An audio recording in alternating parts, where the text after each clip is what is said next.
Look at you, back in the wee dark library. Either you're brave or you're slightly unhinged, and honestly, in Scotland, those two things are usually the same. If you're new here, welcome in.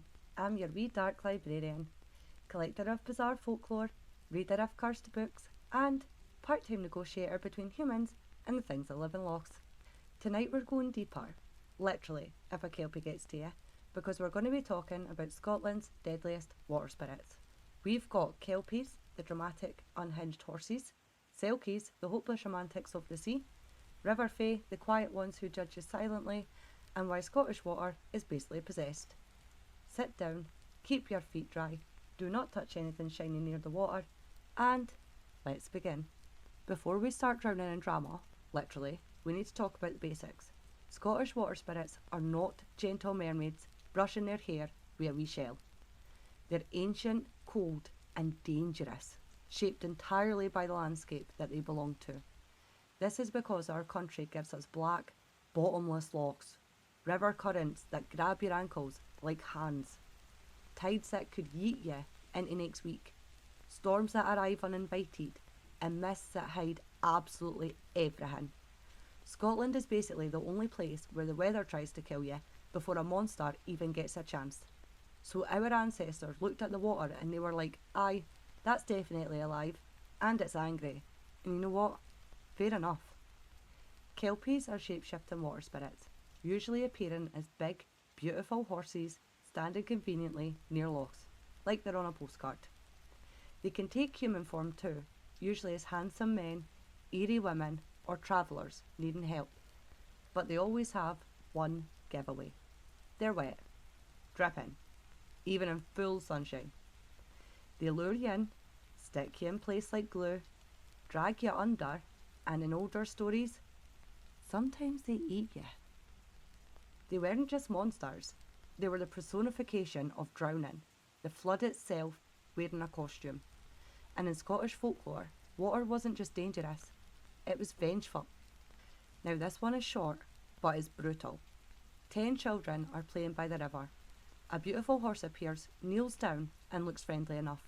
One climbs on, then another, until 9 of them are sitting on its back, like it's the world's worst carousel. But the 10th girl, she notices something. There's a cold, swampy smell.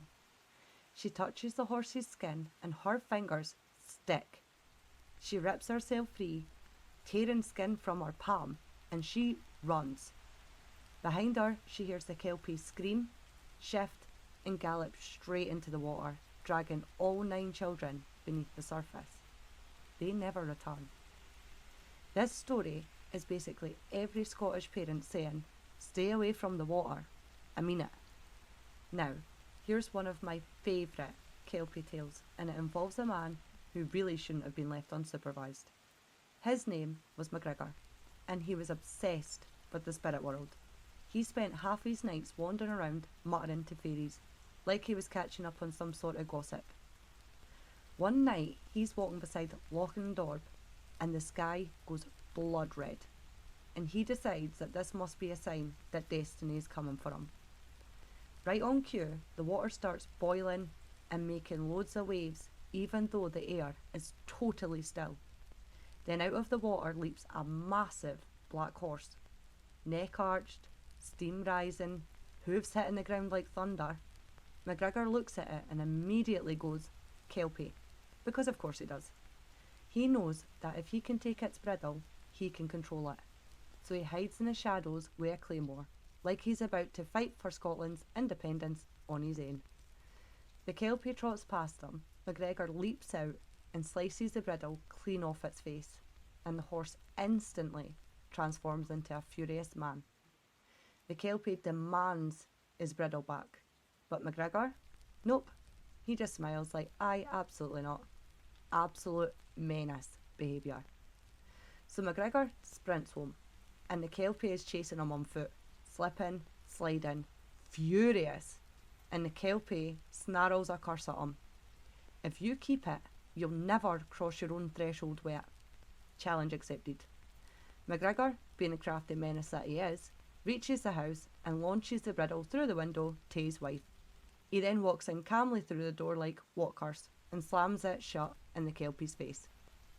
The Kelpie realises that he's been outplayed and he slinks back into the night in pure humiliation.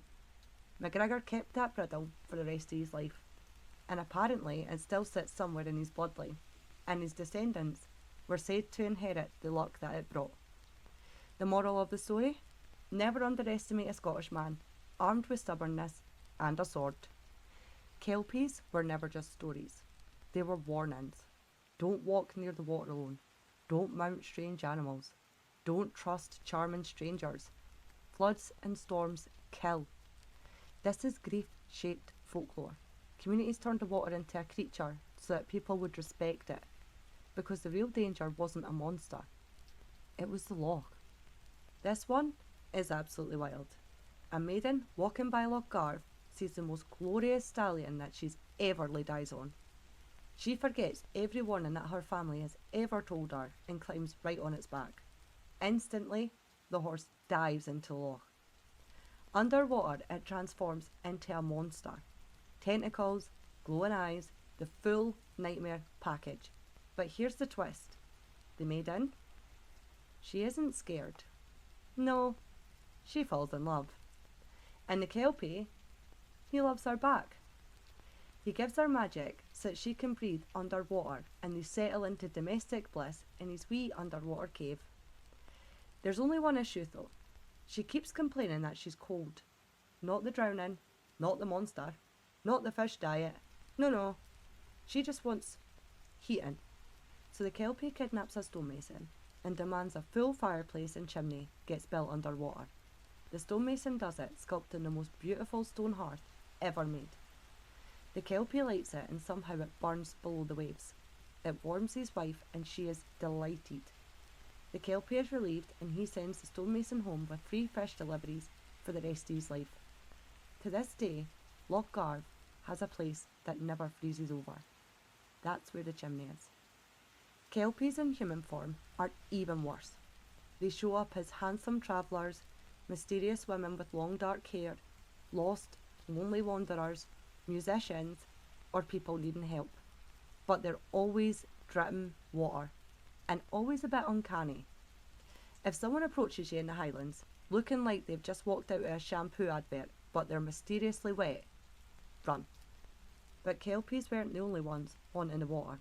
Scotland was basically collecting violent aquatic creatures like a hobby. There were water bulls, darker, heavier cousins of the Kelpie, said to live in lochs and rivers. Sometimes fighting Kelpies over territory, sometimes guarding stretches of water like cursed gatekeepers. Some legends even say that they protected certain women from Kelpies, which feels like the most chaotic version of a love triangle ever imagined. Then there were the cursed beasts. Black cows, white cows, unnatural bulls, creatures tied to death, betrayal, or broken oaths. In some stories, these animals weren't just beasts at all, but humans who had been punished, transformed, and trapped between worlds, reminders that water remembers. And deeper still, beyond the shore, came mermaids and mermen, not the gentle singing kind, more like the drag yonder, curse your family, doom your village variety. Some were lonely, some were vengeful, some demanded love, and some only brought disaster. The sea, it seems, was fully booked for drama. Now for something gentler, but far more devastating. Selkies are seals in the water, human on land. Gentle, beautiful, tragic. Their tales are full of longing, captivity, betrayal, and impossible choices. The most famous tale is the Selkie bride. A fisherman finds a woman on the shore, her sealskin lying beside her. He hides it, which traps her on land in human form. She can't return to the sea, so she becomes his wife. She has children, she tries to be happy, but every day she stands at the shore, crying for her old life. Years later, her child finds the hidden skin and gives it to her. She embraces her children, walks into the waves, and disappears beneath them. And she never returns. Selkie stories are heartbreak in folklore form, about wanting two lives and only being allowed one. And then there were the ones that people didn't even want to name out loud. Creatures said to bring plague, rot, and madness. One of the worst was said to be half man, half horse, skinless and rotting, ride in the wind from the sea. People swore when it appeared, crops died, animals went mad, and whole villages panicked. Scottish people didn't just fear the water, they feared what it might send back. River fae appear quietly across Scotland, rarely dramatic, rarely cruel. We've got things like nixies, water maidens, guardians of stepping stones, washerwomen that warn of storms, spirits that guide travellers during the floods. They're not dramatic like Kelpies. They're not romantic like Selkies. They're the ones who just keep an eye on the water and nudge travellers away from danger. Unless, of course, you annoy them, because then they'll just nudge you towards the danger. River fae are basically water-based karma. Water shaped everything in Scotland. Rivers were roads, lochs were lifelines, the sea fed entire communities, and drowning was heartbreakingly common. Folklore became a safety manual. Respect the water or it'll take you. Simple as that. And that, my friend, is why Scotland's water spirits are the most dramatic. Kelpies drag you to your doom, Selkies break your heart, river fae quietly judge your life choices, and the lochs just sit there, waiting. Thank you for joining me tonight in the Wee Dark Library. Next time, we're exploring Scottish witches and the tools that they used. There will be witch bottles, curses, and of course, more stories. Oh, and bring some salt.